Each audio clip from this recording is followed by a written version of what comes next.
يومئذ تحدث أخبارها. اللہ سے ڈرو. پتھر بھی رو پڑتا ہے اللہ کے خوف سے. انسان کا دل اتنا سخت ہے کہ اس کو رونا نہیں آتا. انسان کا دل اتنا سخت ہے کہ رونا نہیں آتا. اسی لیے قرآن میں فرمایا ثم قست قلوبكم من بعد ذلك فهي كالحجارة أو أشد قسوة وإن من الحجارة لما يتفجر منه الأنهار وإن منها لما يشقق فيخرج منه الماء وإن منها لما يهبط من خشية الله وما الله بغافل عما تعملون. ہر چیز سے اللہ باخبر ہے.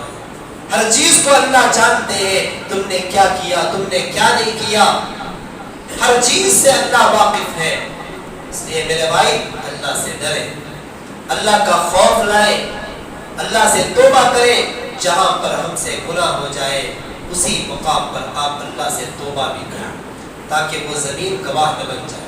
ایک اور غلطی ہم یہ کرتے ہیں, ہم نے گناہ کیا, گناہ کرنے کے بعد اس کو لوگوں کے سامنے ظاہر کرتے ہیں, یہ بھی قیامت کے دن گواہ بن جائے گا. ہم نے گناہ کیا, گناہ کرنے کے بعد اللہ نے اس گناہ کو پوشیدہ رکھا. اللہ اگر چاہتا جس وقت تم گناہ میں مبتلا تھے, جس وقت تم زنا میں مبتلا تھے, جس وقت تم چوری کر رہے تھے, جس وقت تم ڈکیتی کر رہے تھے, جس وقت تم دھوکہ دے رہے تھے, اللہ چاہتا اسی وقت میں اس کو ظاہر کر دیتا. لوگ آ کر کے دیکھ لیتے, تمہاری عزت فنا ہو جاتی, تمہاری عزت ذلت میں تبدیل ہو جاتی. لیکن اللہ نے تم پر اللہ نے تم پر رحیم ہو گیا, اس لیے اللہ نے اس گناہ کو ظاہر کرنا نہیں چاہا اور پوشیدہ رکھا.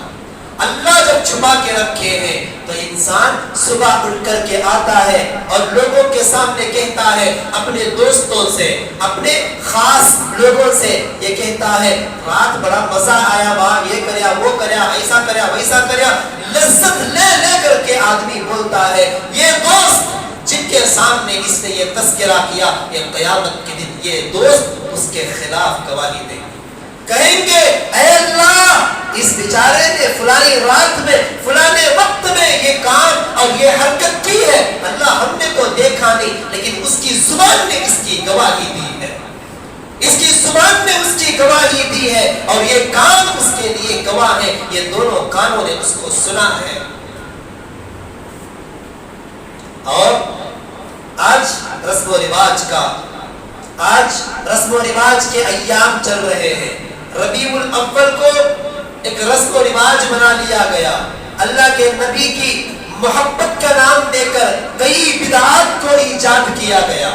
اللہ کے نبی کی محبت کا نام دے کر کئی بدعات کو انہوں نے ایجاد کیا اور کہتے ہیں اللہ کے نبی سے ان کو محبت ہی نہیں ہے. میرے بھائی یہ سمجھا جاتا ہے کہ جلسے جلوس کرنے والا اللہ کے نبی کا عاشق ہے, اور یہ سمجھا جاتا ہے کہ 12 ربیع الاول کو سیرت النبی کا جلسہ رکھا جائے, مکہ اور مدینے کی اس کی شکل بنا لی جائے اور اس کو پورے علاقے میں اس کو چرچا کیا جائے, یہاں سے وہاں تک لے جایا جائے, اور یہ سمجھا جاتا ہے کہ یہ عاشق رسول ہے. میرے بھائی عاشق رسول تو وہ ہوتا ہے جو اللہ کے نبی کی ایک سنت کو بھی نہ چھوڑے, وہ ہے عاشق رسول. اللہ کے نبی سے محبت کی علامت یہ ہے کہ ایک سنت کو بھی نہ چھوڑتا ہو, یہ اللہ کے نبی کی محبت ہے. اب جتنے لوگ اس کے اندر شریک ہوتے ہیں, جتنے لوگ وہ جلسے جلوس میں شریک ہوتے ہیں, شربت تقسیم میں شریک ہوتے ہیں, جتنے لوگ اس کے اندر تو غیروں کا اختلاط ہوتا ہے, مسلمان اور مسلمانوں کے اندر مردیں بھی عورتیں بھی سب شریک ہوتی ہیں, مخلوط ہوتے ہیں, سب مل کر کے چکر کاٹا جاتا ہے, سب مل کر کے یہاں سے وہاں تک جایا جاتا ہے. اللہ کے نبی کی حدیث ہے کہ جہاں پر ایک مرد ایک عورت جمع ہو جائے وہاں پر تیسرا شیطان ہوتا ہے.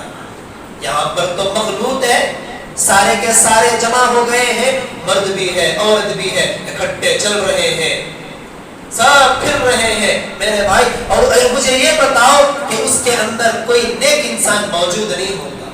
جتنے لوگ وہاں پر چلتے ہیں سب کے سب شرابی، کبابی، جواری، مکار ایسے ہی لوگ ہوتے ہیں. اور کوئی پنج وقتہ نمازی مجھے دکھلا دو کہ پنج وقتہ نمازی کوئی پکا متقی عالم اس مجلس کے اندر شریک ہوا. مجھے یہ بتا دو اللہ کے نبی کے دور میں ربیع الاول تقریباً 23 مرتبہ آیا، کبھی اللہ کے نبی نے اپنی جنم دن مبارک نہیں منائی، اپنے جنم دن کی مبارک نہیں منائی. اور حضرت ابو بکر کے دور میں بھی ربیع الاول آیا، اور حضرت عمر کے دور میں بھی آیا، حضرت علی کے دور میں بھی آیا، حضرت عثمان کے دور میں بھی آیا، اور جتنے صحابہ کرام تھے ان کے تمام دوروں میں ربیع الاول آیا. اور تابعین، تبع تابعین، جتنے بزرگان دین تھے اور سب کے دور میں آیا ہے. یہاں تک کہ شیخ عبد القادر جیلانی کے دور میں بھی ربیع الاول کئی مرتبہ آیا، لیکن کبھی انہوں نے ربیع الاول کے دن 12 ربیع الاول کو جلسے جلوس نہیں نکالے. دعویٰ کرتے ہیں کہ محبت ہے. محبت تو یہ ہوتی ہے کہ سنتوں پر عمل کیا جائے، اللہ کے نبی کی چاہت کے موافق عمل کیا جائے. اللہ کے نبی یہی چاہتے تھے کہ امت ہدایت پر آ جائے، امت ہدایت پر آ جائے. اللہ کے نبی یہی چاہتے تھے کہ میری اتباع کرے، فاتبعونی میری اتباع کرے. اللہ کے نبی جس قدم پر چلے ہیں اسی نقش قدم پر ہم چل کر دکھائیں. یہ ہے عشق رسول، یہ ہے محبت رسول. یہ جھوٹے دعوے ہیں جو لوگ کرتے ہیں. اللہ تعالیٰ سے میں دعا کرتا ہوں اللہ ہم سب کو سمجھا دے، عشق رسول ہمارے دلوں میں اللہ بسا دے.